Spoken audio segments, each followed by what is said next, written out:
Hello everyone, it's me again, Nas, and today I'm going to do a presentation that revolves around valuable information and concepts that I learned particularly in public health in the past 3 weeks of our class. So my presentation will cover three areas of discussion.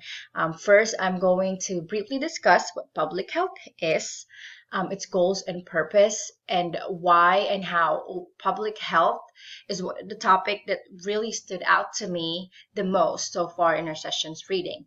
And second, I'm going to discuss some new information and concept that I learned about policies and law, particularly in public health, and briefly discuss how 2015 health reform update affected public health.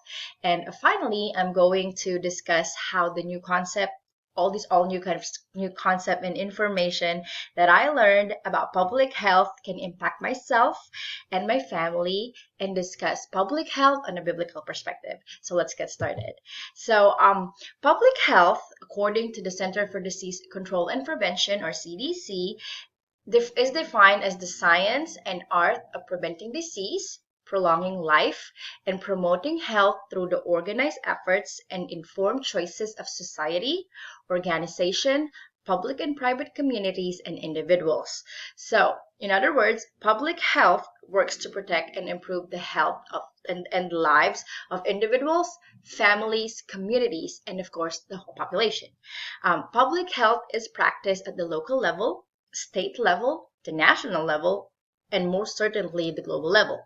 The Center for Disease Control and Prevention is the nation's leading public health agency that is dedicated to saving lives and protecting the health of Americans. Some other key agencies include the National Institute of Health, the Health Resource and Services Administration, the Substance Abuse and Mental Health Services Administration, and the Agency for Healthcare Research.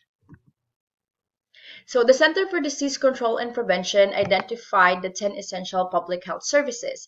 These 10 services describe the public health activities that all communities should undertake. So as you can see here, these are all the public health services that public health pretty much offers. So you can see that public health is extremely important. I mean, I realized in our sessions reading and my own research that the work of public health professionals is critical to the society. I mean, public health initiatives, and it affects people. It affects people every day. And for instance, public health advocates for health education, right? And by far, the most critical initiatives of public health in this area is the battle against obesity that are aimed at combating obesity in kids, teens, and adults. Because of these initiatives, public health makes it easier for people like us to make healthy food choices, not just for us, but also for our families. See, the objective of public health is what really stood out to me so far. Its objective to make it much easier for individuals to make better choices without having to think about them. So, there you go. I'm so sorry about that. So our next discussion is about public health law. So this week I learned a great deal of information and concept about laws and policies, particularly in public health. So according to the Network of Public Health law is defined as a field that focuses legal practice, scholarship, and advocacy on issues involving government's legal authorities and duties to ensure the condition for people to be healthy, and how to balance these authorities and duties with individual rights to autonomy, privacy, liberty, property, and other legally protected interests. So law is foundational to U.S. public health. Law establishes the missions of public health agencies, authorize and delimit public health functions, and appropriate essential funds. So I also learned this week that, the past 3 weeks, that the sources of health the public health law, which are Constitution, international agreements, legislations, regulation, and case law.